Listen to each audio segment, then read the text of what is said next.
माँ दुर्गा दरबार से जुड़े हुए सभी भक्तों को सादर प्रणाम। आज की जो ये वीडियो बनाई जा रही है वो विशेष तौर पर महाशिवरात्रि पर्व के लिए स्पेशल है।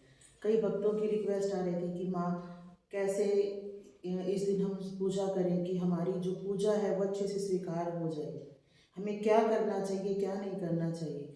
देखो भक्तजनों, जितने भी इस दरबार से जो जुड़े हुए हैं, इस यूट्यूब माध्यम से जुड़े हुए हैं और जिन तक ये वीडियो जा रही है, उन सभी को मैं एक ही बात कहना चाहती हूँ कि बेटा, जो तुम्हारी भक्ति है वो सिर्फ सामान तक सीमित नहीं है, ठीक है। वो आपकी इच्छाओं से, आपके अंदर जो भावना है उससे जुड़ी हुई है।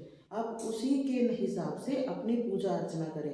कहने का भाव क्या है कि सभी लोगों में भ्रांतियां हैं कि महाशिवरात्रि पर्व पर हम किस चीज़ से ज़्यादा प्रसन्न कर सकते हैं शिव को। देखो, शिव तो भोले हैं, ठीक है। और जो भोले भंडारी है ना, वो सिर्फ किसी सामान से प्रसन्न नहीं होते हैं, वो आपके मन से चलते हैं। जो आपके देवता हैं वो तीन प्रकार के होते हैं बेटे। पहला आपका होता है इष्ट, दूसरा आपका होता है कुल का देवता, तीसरा होता है आपका मन का देवता, ठीक है। इष्ट और कुल की तो आप पूजा करते ही हो समय समय पर। जो आपके परिवार के अंदर तरीका है कि इस दिन आपको पूजा अर्चना करनी है, इस दिन आपको भोग देना है, आप जैसा उनके पास जाते हो, फेरियां भी लगाते हो, वो कार्य तो आप करते ही रहते हो, ठीक है। लेकिन इसके अलावा जो आपका मन का देवता है, भाव इष्ट और कुल तो है ही आपके, लेकिन आपका मन क्या कहता है करने के लिए, आप उस पर ध्यान दीजिए। मन अगर आपका लगा हुआ है कि नहीं मेरे पास आज साधन नहीं है, साधन का मतलब क्या होता है, आप कोई कहता है भांग चढ़ाओ, धतूरा चढ़ाओ, बेलपत्र चढ़ाओ, इन तीनों से तो साधारण रूप से हम पूजा करते ही हैं अपने शिव की, ठीक है। जल अभिषेक करते हैं, दूध अभिषेक करते हैं, चरणामृत अभिषेक करते हैं, ये सब साधन मात्र है बेटे। इनमें से जो भी आपको उपलब्ध हो सकता है उससे आप उनकी पूजा अर्चना करो, परंतु जो पूजा अर्चना तुम्हारी होनी चाहिए वो मन से होनी चाहिए। जो विशेष होता है, सबसे विशेष सामग्री आपके मन की होती है। अगर आपका मन कहीं और भटक रहा है, किसी और के लिए है, लेकिन चलो ये कर ही लेते हैं, अगर ये भावना है तो वो स्वीकार नहीं होती है। महाशिवरात्रि पर्व जो आपका आता है उसका मेन उद्देश्य होता है महाशिवरात्रि के दिन शिव और पार्वती दोनों की पूजा अर्चना करना। शिव को आप जिस भी सामग्री से आप पूजा अर्पण करना चाहते हैं कीजिए, दूध अभिषेक कीजिए, जल अभिषेक कीजिए, चरणामृत अभिषेक कीजिए, वो आप जरूर कीजिए, ठीक है। आपको दूर्वा चढ़ानी है, आपको धतूरा चढ़ाना है, भांग चढ़ाना है। और आजकल जैसे अब मैं नेट पर देख रही हूँ, कई बच्चे मेरे पास फ़ोन कर रहे हैं कि माँ काली मिर्च और काले तिल का उपाय बताओ, या फिर इसका उपाय बताओ, लौंग का उपाय बताओ।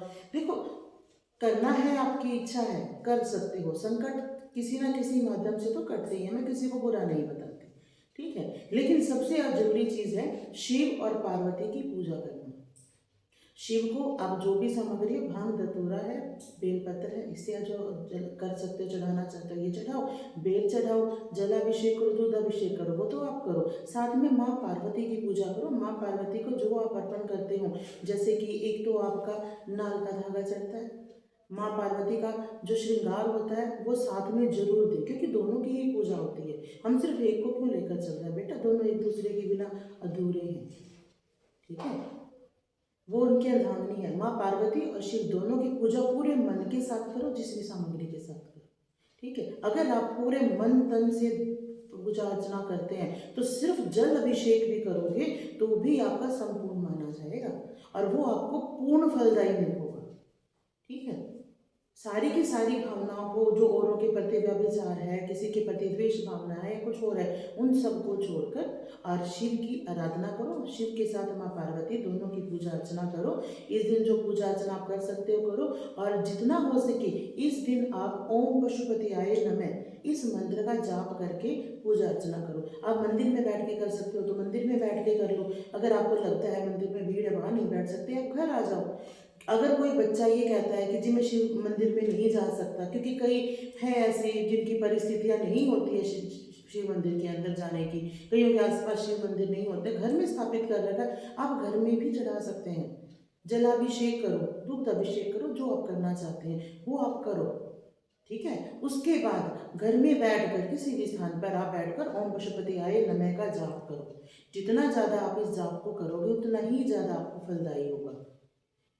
इसीलिए और किसी भ्रांतियों में पड़ने की आवश्यकता नहीं है कि हम क्या करें क्या ना करें। कई कुछ बता देते हैं, कई कुछ बता देते हैं। सबके कहने पे मत चलो, मन के कहने पर चलो। आपका मन किस चीज़ पर ज़्यादा चलता है कि अगर आपको बेलपत्र उपलब्ध है तो सिर्फ बेलपत्र पर आप सिंदूर और जो ये होता है ना रोली और हल्दी दोनों का तिलक करके आप सिर्फ वो भी चढ़ा सकते हो। कुछ भी सामग्री उपलब्ध नहीं होती, कई जगह मिल जाती है, कई जगह नहीं मिलती है तो सिर्फ जलाभिषेक कर दो। पूरे मन से और समर्पण भाव से आप वो कार्य कर दो, आपका कार्य सफल होगा ही होगा। शिव आपके इतने भोले भंडारी हैं कि वो ये नहीं देखते कि इसने मुझे भांग दिया है तो मैं इसको ये फल दूँ, इसने मुझे धतूरा दिया है तो मैं इसको ये दूँ, इसने बेलपत्री दी है तो मैं ये दे दूँ, इसने मुझे विशेष सामग्री चढ़ा दी तो मैं इसको ये सारा ही कुछ दे दूँ। नहीं, ऐसा नहीं होता। मन से चलो। मन से तो कहते हैं ना, कुछ एक चावल का दाना भी आप अर्पण कर दो वो भी करोड़ों के बराबर होता है, तो वही करो। भ्रांतियों में पड़ने की कोई आवश्यकता नहीं है। मैं तो इस बारे में कोई सलाह आपको देती नहीं हूँ, ठीक है। जो साधारण रूप से आप कर सकते हो वही पूजा अर्चना करो। यही मेरी आप सभी को एक सलाह कह सकते हो कि आप इस तरह से करो। और आप देख लेना, मन से करोगे ना ये कार्य तो आपका कार्य बहुत अच्छी तरह से संपूर्ण होगा। जो कर सकते हैं बच्चे वो इस दिन अपने व्रत का पालन करें। जो भी फलाहार आप ले सकते हैं वो फलाहार जरूर ग्रहण करें और साधारण रूप से इस व्रत को संपूर्ण करें। ज़्यादा से ज़्यादा मंत्र जाप करें, ध्यान लगाएं। इसी से ही भोले प्रसन्न होते हैं। सुबह आप तो करोड़ों की सामग्री चढ़ाकर आ रहे हैं, घर आकर आप लड़ाई झगड़ा कर रहे हैं या किसी के प्रति द्वेष भावना दिखा रहे हैं, उसमें कोई फायदा नहीं। ठीक है, तो आज का जो वीडियो है वो स्पेशल महाशिवरात्रि पर्व पर है। आप सभी को भी मैं दोबारा एक बार फिर से महाशिवरात्रि पर्व की बहुत बहुत बधाई देती हूँ। और जैसे मैंने बताया अगर आप वैसे करें तो आपका जो व्रत है और जो आपकी पूजा पाठ है वो जरूर संपन्न होगी, पूरी तरह से संपूर्ण होगी। ठीक है, जय शिवरात्रि, जय माता।